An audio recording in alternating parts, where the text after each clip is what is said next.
வணக்கம். என்ன செய்தியை பார்க்க போறோம்னு கேட்டீங்கன்னா, திருப்பத்தூர் மாநாடு திமுகவுக்கு திருப்பத்தை தருமா? முதல்வர் ஸ்டாலினையும் திமுகவினரையும் அடக்குவதற்கு அமித்ஷா போட்டிருக்கின்ற பலே திட்டம். இந்த ரெண்டை தான் நம்ம விரிவா பார்க்க போறோம். ஏன் தெரியுமா? திருப்பத்தூர்ல திமுகவுடைய பூத் கமிட்டி மாநாடு நடந்திருக்குது. காரைக்காலில் அமித்ஷா அவர்கள் பொதுக்கூட்டம் பேசியிருக்கின்றாரு. பாண்டிச்சேரியில் என்டிஏ கூட்டணி உறுதியாயிருக்கிறது. தொகுதி உடன்பாடு முடிச்சிருக்கிறாங்க. ஸோ ரெண்டு பெரும் தலைகளும் களத்தில் நிற்கிறாங்க. ஸோ அவங்க ரெண்டு பேருடைய செயல்பாடுகள் எப்படி இருந்தது என்பதை பற்றி தான் ஒப்பிட்டு பேச போகிறோம். அதற்கு முன்பாக மறக்காம நம்ம சேனலை இதுவரைக்கும் சப்ஸ்கிரைப் பண்ணாத நண்பர்கள் சப்ஸ்கிரைப் பண்ணிக்கிட்டு சப்போர்ட் பண்ணுங்க. முதல்ல திருப்பத்தூர் மாநாடை பற்றி பேசிவிடலாம் என்று நான் நினைக்கிறேன். முதல்வரை பொறுத்த வரைக்கும் திருப்பத்தூருக்கு ட்ரெயினில் தான் போனார். ஜோலார்பேட்டை வரைக்கும் போனார். ஜோலார்பேட்டையிலிருந்து மாநாட்டு திடலுக்கு காரில் தான் போனார். திமுக காரங்களை பொறுத்த வரைக்கும் விஜய்க்கு எப்படி வழிநெடுக்க கூட்டத்தை கூட்டி காட்டினாங்களோ அதே மாதிரி திமுகவினரும் முதல்வருக்கு கூட்டத்தை கூட்டி காட்டினாங்க. அது ஒரு ஸ்பெஷல் என்னன்னு கேட்டீங்கன்னா, 5000 ரூபாய் கொடுத்து விட்டு மாநாட்டு திடலுக்கு வராரு இல்லையா, அதனால பெண்கள் ஆதரவு திமுக இருக்குது என்று காட்ட வேண்டும் என்பதற்காக ஒட்டுமொத்த பெண்களையும் முதல்வர் வருகின்ற வழியில கூட்டி காட்டினாங்க. பெண்கள் வாழ்த்து சொல்ற மாதிரியும் முதல்வர் அதை பார்த்து சிரிக்கிற மாதிரியும் சோசியல் மீடியாவில் செய்தி எடுத்து போட்டாங்க. மெயின்ஸ்ட்ரீம் மீடியாவிலும் செய்தியாக்கி விட்டார்கள். ஸோ மொத்தத்தில் 5000 ரூபாய் கொடுத்த உடனே திமுகவுக்கு எல்லா பெண்களும் வாக்கு போட போறாங்க அப்படின்னு ஒரு பிம்பத்தை கட்டமைத்தார்கள். முதல்வரை பொறுத்த வரைக்கும் சிகப்பு கம்பளத்தில் வாகனத்தை ஓட்டிக்கிட்டே மேடை ஏறினாரு. அங்க கூட விஜயத்தான் அப்படியே காப்பி அடிச்சாரு. விஜய் அவர்கள் எப்படி தன்னுடைய துண்டை சுழற்றுவாரோ, துண்டுகள் வீசி எறிகின்ற போது எப்படி கேட்ச் பிடிச்சி வச்சுக்குவாங்களோ, அதோட தொண்டர்களுக்கு எப்படி கையாட்டுவாரோ விஜய், அதே மாதிரி தான் நம்ம முதலமைச்சர் அவர்களும் செஞ்சாங்க. அதில் தப்பில்லை என்று தான் நான் நினைக்கிறேன். ஏன்னா களங்கள் மாறிக்கிட்டே இருக்கிறது, காட்சிகளும் மாறிக்கிட்டே இருக்கிறது. இப்போ எப்பேற்பட்ட செயலெல்லாம் மக்கள் விரும்புகின்றார்களோ அதே மாதிரி நம்ம செய்யணும். எதிரி என்ன ஆயுதத்தை எடுக்கிறானோ அந்த ஆயுதத்தை நம்மளும் எடுக்கணும். அப்பதான் வெற்றி பெற முடியும். அதனால விஜய் பார்த்து காப்பிடிச்சா என்ன, இல்ல விஜய் பாத்தீங்கன்னா ஸ்டாலினை பார்த்து காப்பிடிச்சா என்ன? மக்கள் விரும்புறாங்களா, மக்கள் ஏத்துக்கிறாங்களா நம்ம செய்யறத? அதனாலேயே ஸ்டாலின் அவர்களும் நம்ம விஜய் அவர்களை அப்படியே காப்பிடிச்ச மாதிரியே தெரிஞ்சுது. அதாவது துணிமணியிலிருந்து துண்டு போறதுலேருந்து எல்லாமே விஜய காப்பி அடிச்ச மாதிரி தான் இருந்தது. ஆனா இருந்தாலும் மாநாட்டில் ஏறிக்கிட்டு பாஜகவையும் அதிமுகவையும் வசைப்பாடினாரு. அதற்கு முன்பாக வந்திருக்கின்ற பூத் ஏஜென்ட் கிட்ட பாருங்க, ஒவ்வொருத்தரும் 40 ஓட்டை கவர் பண்ணணும், 2 மாதம் கடுமையாக உழைக்கணும், 2,60,00,000 வாக்குகளை நம்ம கவர்ந்து விட வேண்டும். 2,60,00,000 அப்படின்னு மலைக்காதீங்க. ஒவ்வொரு பூத்திலையும் 100 ஓட்டை நம்ம சேவ் பண்ணிட்டோம்னா போதும், நம்ம வெற்றி பெற்றுடலாம். 200 தொகுதி நம்ம வெற்றி பெற்று விடலாம். 200க்கும் மேல வெற்றி பெறுவோம். இருந்தாலும் இந்த வேலையை பார்த்தீங்கன்னா 200 தொகுதி வெற்றி பெற்று விடலாம். ஒவ்வொருத்தரும் 40 50 ஓட்டை கவர் பண்ணுங்க அப்படின்னு உத்தரவிட்டு இருக்கின்றார். 2 மாதம் தூங்கவே வேணாப்பா, வேலை மட்டும் பாருங்கப்பா அப்படின்னு முதல்வர் சொல்லி இருக்கிறாரு. ஏன்னா திமுக திட்டங்களை அச்சடிச்சு துண்டு சீட்டா எடுத்துட்டு போய் ஒவ்வொரு வீடா கொடுத்துடுங்க அப்படின்னு சொல்லி இருக்கிறாரு. துண்டு சீட்டு கொடுத்துட்டு கனிவா பணிவா மக்கள்கிட்ட பேசுனீங்கன்னா நிச்சயமா திமுகவுக்கு எல்லாரும் ஓட்டு போடுவாங்க. எந்த விதத்திலும் சரி நம்ம தோல்வியடைய மாட்டோம் அப்படின்னு சொல்லியிருக்கிறாரு. களத்துல திமுகவை தாண்டி வேற யாரும் இல்லை அப்படின்னு உறுதிப்படுத்தி இருக்கிறாரு. அதோட 5000 ரூபாய் கொடுத்ததை டைமிங்கா ரைமிங்கா நம்ம முதலமைச்சர் சொன்னாரு. எதிர்கட்சிகளுக்கு அதிர்ச்சி அளித்து பெண்களுக்கு சர்ப்ரைஸை கொடுத்திருக்கிறோம், 5000 ரூபாயை போட்டு இருக்கிறோம். இந்த 5000 ரூபாய் போட்ட விஷயத்த திமுகவுக்கு ஆதரவான அரசியலாகவே மாத்திட்டாருங்க. எப்படின்னா, இந்த பெண்களுக்கு கொடுக்கக்கூடிய உரிமை தொகையை அதிமுகவும் பாஜகவும் ஒன்னா சேர்ந்துக்கிட்டு நிறுத்த போறாங்க அப்படின்னு கற்பனை கதையை விட்டு, அதனால தான் நாம முன்கூட்டியே பாத்தீங்கன்னா இந்த கோடை சிறப்பு நிதியுடன் சேர்த்து 5000 ரூபாய் கொடுத்திருக்கிறோம். எப்போதும் வஞ்சனை ஓர வஞ்சனை, இது இரண்டினுடைய அடையாளமாக பாஜக முகம் இருக்கிறது. அவங்களும் எதுவும் செய்ய மாட்டாங்க, நம்மளும் செய்யறதுக்கு விட மாட்டாங்க. அதனால அவங்களுடைய தவறான விஷயங்களை கோர்ட் வரைக்கும் போயிட்டு பெண்களுக்கான உரிமை தொகையை நிறுத்த பார்த்தாங்க. அதை கண்டறிந்து நாம முன்கூட்டியே தந்துட்டோம் அப்படின்னு பெருமைப்பட சொன்னாரு. பிரதமர் இங்க வருவாரு, அது இதுன்னு பேசுவாரு. ஆனா தமிழ்நாட்டுக்கு ஏதாவது சிறப்பு திட்டங்கள் கொண்டு வந்திருக்கின்றாரா கேட்டு பாருங்க, ஒண்ணுமே கொண்டு வந்திருக்க மாட்டாங்க. அதனால பிரதமரை பொறுத்த வரைக்கும் தமிழ்நாட்டு மக்களிடத்துல வாக்குகளை பெற முடியாது. நாம எவ்வளோ திட்டங்களை செஞ்சிருக்கிறோம், அதை ஒண்ணு விடாம மக்களிடையே கொண்டு போய் சேருங்க அப்படின்னு சொல்லிட்டு நம்ம முதலமைச்சர் அவர்கள் தமிழ்நாட்டு மக்களுக்கு திமுக செஞ்சிருக்கக்கூடிய திட்டங்களை பட்டியலிட்டாரு. அதற்கு பிறகு எடப்பாடி பழனிசாமி கிட்ட வந்தாரு. எடப்பாடி பழனிசாமி போன்ற ஒரு அரசியல் தலைவரை நான் பார்த்ததே இல்லை அப்படின்னு டப்புன்னு போட்டு உடைச்சிட்டாரு. ஏன் அப்படி சொன்னார்னு பார்க்கும்பொழுது எடப்பாடி பழனிசாமி சோசியல் மீடியாவிலே கம்பி சுத்திக்கிட்டு இருக்கிறாரு அப்படின்னு சொன்னார்.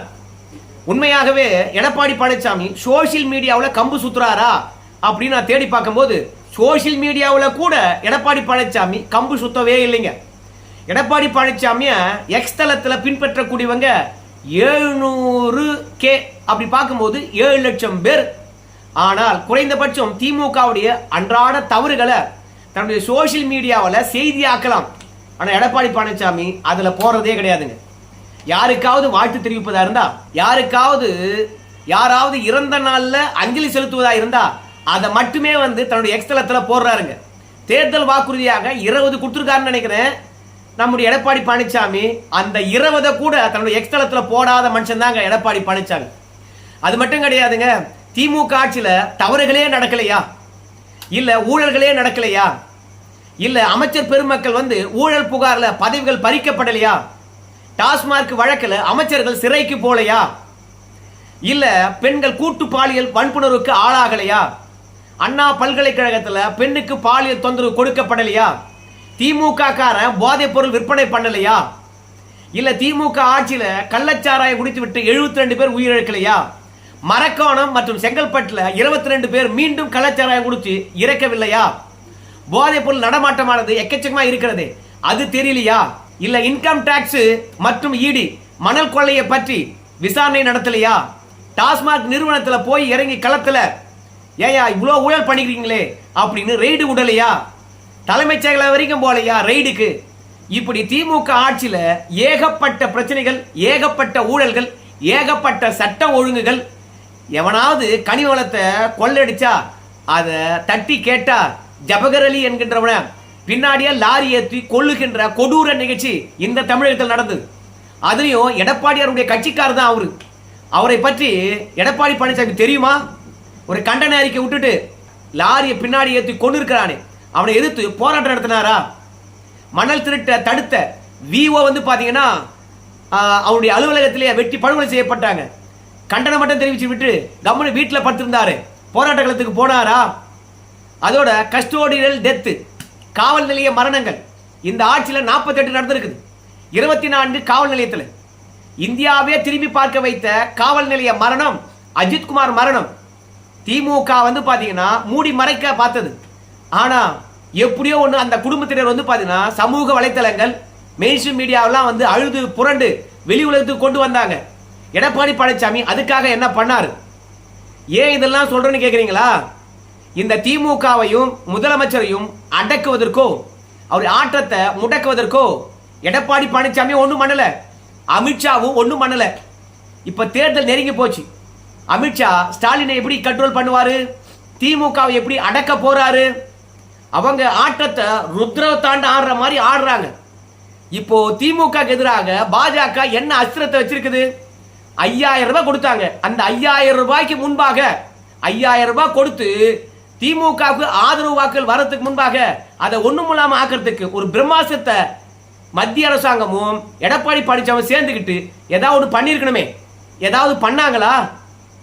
அப்போ மொத்தமாக அரசியல் களத்துல திமுக பயங்கரமா விளையாடுறதுக்கு இடத்தை கொடுத்துட்டு திமுக ஆட்சி அகற்றி விடுவார்களாம், ஆட்சிக்கு வந்து விடுவார்களாம், 2000 ரூபாய் கொடுத்து விடுவார்களாம், 3 சிலிண்டர் இலவசமாக கொடுத்து விடுவார்களாம், மானியத்தில் ஸ்கூட்டர் கொடுத்து விடுவார்களாம், லேப்டாப் கொடுத்துருவாங்களாம், தாலிக்கான தங்கம் கொடுத்துருவாங்களாம், வீடு கட்டி கொடுத்துருவாங்களாம், நிலம் இல்லைன்னா பார்த்தீங்கன்னா நிலத்தை கொடுத்துருவாங்களாம்.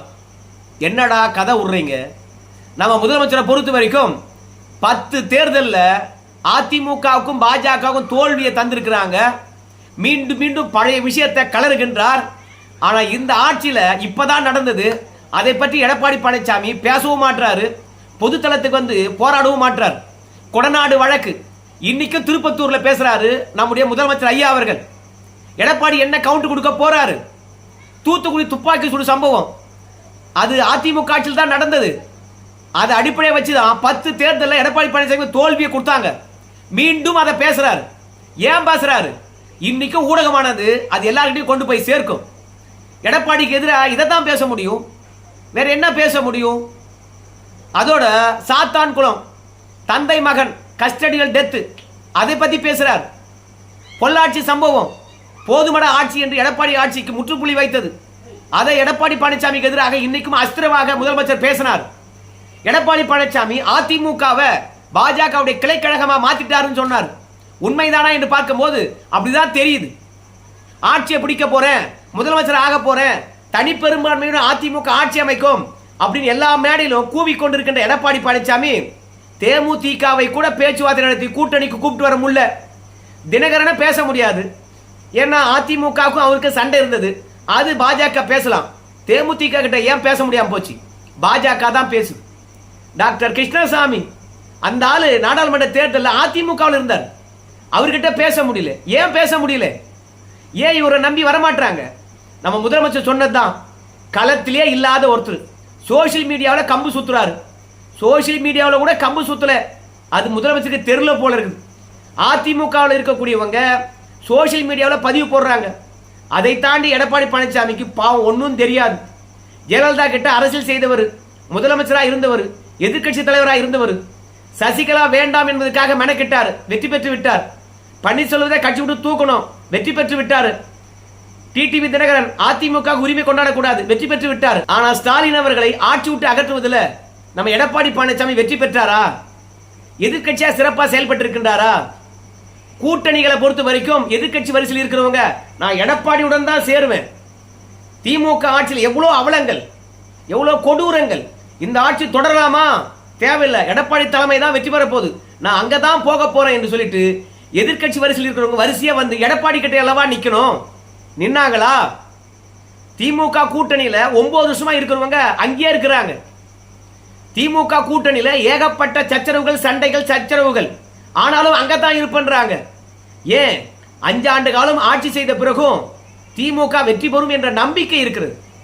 அந்த நம்பிக்கையை வெறுமனே திட்டங்களால மட்டுமே திமுக அந்த கூட்டணி கட்சிகளுக்கு காட்டல, களத்துல போராடுறாங்க. ஒண்ணு இல்ல, எஸ்ஐஆர் விஷயத்துக்கு திமுக மெனக்கிட்ட மாதிரி இந்தியாவில் வேற யாராவது மெனக்கிட்டு இருப்பாங்களா? சோ திமுக பொறுத்த வரைக்கும் களத்துல வேலையை பார்க்கறாங்க.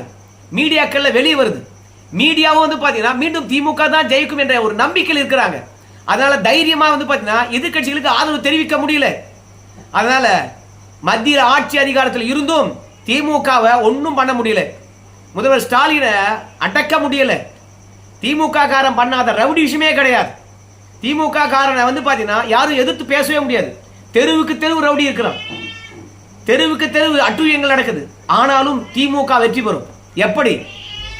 அவங்க 24 மணி நேரம் வேலை பார்க்கறாங்க, வாக்குகளை கேட்கறாங்க, வீடு வீடா போறாங்க. எடப்பாடி பழனிசாமி என்ன பண்றாரு? அதான் சொன்னாரு நம்முடைய முதலமைச்சர் ஐயா அவர்கள், எடப்பாடி பழனிசாமி மாதிரியான ஒரு தலைவரை நான் பார்த்ததே இல்லை அப்படின்னு. விஜய் அப்படி சொல்லல. ஏன் தெரியுமா? விஜய் புதியவர், அரசியல் களத்துக்கு இப்பதான் வந்திருக்கின்றார், எப்படி அரசியல் பண்ணணும்னு தெரியாது. ஆனா எடப்பாடி பழனிசாமி தெரியணும் இல்லையா? எனக்கு என்னவோ அதிமுக திமுக இந்த களத்துல இருக்கணும். விஜய் வந்து புதுசா கட்சி தொடங்கி இருக்கின்றார்கள். நாம் எடுத்த சர்வேல வந்து பாத்தீங்கன்னா விஜய்க்கு ஆதரவு இருக்கிறது. அதிமுக இவ்வளவு பெரிய கூட்டணியை வச்சிருந்தாலும் அவங்களுக்கு ஆதரவு இல்லை. எவ்வளவு பெரிய கட்சி அது, எத்தனை முறை வெற்றி பெற்று இருக்கிறது, தனித்து நின்று கூட வெற்றி பெற்று இருக்குது. இந்த படுபாவியால இந்த அதிமுக அழியுதே அப்படின்னு நினைச்சுக்கிட்டு தான் சொன்னாரு தெரியல. எடப்பாடி பழனிசாமி மாதிரி நான் ஒரு கட்சி தலைவரை பார்த்ததே இல்லை, சோசியல் மீடியாவிலேயே கம்பு சுத்திட்டு இருக்காருன்னு சொல்றார். ஒரு ஆளுங்கட்சி எதிர்கட்சியை பார்த்து பயப்படணும், என்ன பண்ணுவாங்களோன்னு தெரியாது அப்படின்னு பயப்படணும். ஆனால் எடப்பாடி பழனிசாமி எனக்கு உடம்பு நல்லா இருக்கிறது, என்ன மாதிரி எந்த ஒரு துண்டு சீட்டும் இல்லாம கேள்விக்கு பதிலளிக்க சொல்லு, இதெல்லாம் பார்த்தா ஓட்டு போட போறான் சொல்லு. மக்கள் பிரச்சனைக்காக எடப்பாடி பழனிசாமி வீட்டை விட்டு வெளியே வந்தானா? என்னுடைய பிரச்சனையை காது கொடுத்து கேட்டானா? எனக்காக கோர்ட் ஏறினானா? எனக்காக சிறை சென்றானா? எந்த ஆட்சியிலும் நடக்காத அவலம் விவசாயிகள் மீது குண்டர் சட்டம் போட்டாங்க. எடப்பாடி பழனிசாமி எங்க போனாரு? அதனால்தான் சொல்றாரு நம்ம முதலமைச்சர், நம்ம தான் 200 வெல்லுவோம், கவலைப்படாதீங்க, அடுத்தடுத்த திட்டங்களை பாருங்க, செம்மையா இருக்க போகுதுன்னு சொன்னாரு. வந்திருந்த தொண்டர்களும் ரொம்ப மகிழ்ச்சியா இருந்தாங்க, மேடையில் இருந்தவங்களும் ரொம்ப மகிழ்ச்சியா இருந்தாங்க. ஒவ்வொருத்தரும் சொல்றாங்க, இன்னைக்கு திருப்பத்தூர்ல மாநாடு போட்டிருக்கோம், 41 தொகுதி ஏன் பொறுப்பு விட்டுருக்கார் முதலமைச்சர், 41 வெற்றி பெறுவோம் அப்படிங்கிறார். ஏன்னா களத்துல ஆட்கள் கிடையாதுங்க. அதிமுகவில் கிட்டத்தட்ட இன்னும் கூட 16 தொகுதியில பூத்து கமிட்டி போடலைங்க. இதை விட அவலம் வேற எங்கேயாவது இருக்க முடியுமா? கிட்டத்தட்ட 32 வருஷங்கள் ஆட்சி ஆண்ட கட்சிங்க. அதனால தான் சொல்றாங்க, எவனும் நம்மளை எதிர்த்து வெற்றி பெற போறதே கிடையாது. அமித்ஷா எந்த திட்டத்தை போட்டுட்டு வந்தாலும் சரி நம்மளை வீழ்த்த முடியாது. மீண்டும் நான் சொல்றேன், டெல்லிக்கும் தமிழ்நாட்டுக்கும் தான் போட்டி. டெல்லி அணியா இல்ல தமிழ்நாடா மோதி பார்த்துடலாம் அப்படின்னு சொல்லிட்டு நம்ம முதலமைச்சரை பொறுத்த வரைக்கும் பாஜக மீது ஏகப்பட்ட குற்றச்சாட்டு, அதிமுக மீது ஏகப்பட்ட பழிகள். ஏதோ அதிமுக தான் ஆளுங்கட்சி மாதிரி, எடப்பாடி தான் முதலமைச்சராக இருந்த மாதிரியும் அத்தனை புகார்களும் தெரிவிச்சுட்டு போயிருக்காரு. ஆனால் அதிமுக இதுக்கெல்லாம் பதில் யாராவது சொல்லுவாங்களா கேட்டிங்கன்னா சொல்றதுக்கு ஆள் இல்லை. சொன்னாலும் ஊடகம் ஒளிபரப்பு பண்ண போறதுக்கு கிடையாது. முதல்வர் ஒரு கேள்வி கேட்டிருப்பாரு, அந்த கேள்விக்கு நேராக பதில் சொல்றதுக்கு அதிமுக இருக்கிறவனுக்கு எவனுக்குமே தெரியாது. பதில நேராக சொல்றவன ஊடகத்தில் பேச விட மாட்டாங்க. எடப்பாடி பழனிசாமிக்கு போட்டி அவன் வளர்த்துட்டானா என்ன பண்றதுன்னு சொல்லி. அதனால தலையெழுத்து மிகப்பெரிய கழகம் சுருங்கி போச்சு. குஷியில் இருக்கிறது திமுக. திருப்பத்தூர் மாநாடு திமுகவுக்கு திருப்பம் தந்தது. முதல்வர் ஸ்டாலினை அடக்குவதற்கும் ஒடுக்குவதற்கும் அமித்ஷா எந்த திட்டத்தையும் வச்சில்ல, வேஸ்டா போயிட்டாரு தமிழகத்தில் என்பது மட்டும் மாற்று கருத்து கிடையாது. அடுத்த தேர்தலில் அசால்ட்டா வின் பண்ணும் திமுக, அழிஞ்சு போகும் அதிமுக. அந்த இடத்தை விஜய் பிடிப்பாரு. இந்த வீடியோ தொடர்பாக உங்க கருத்து சொல்லுங்க. நன்றி.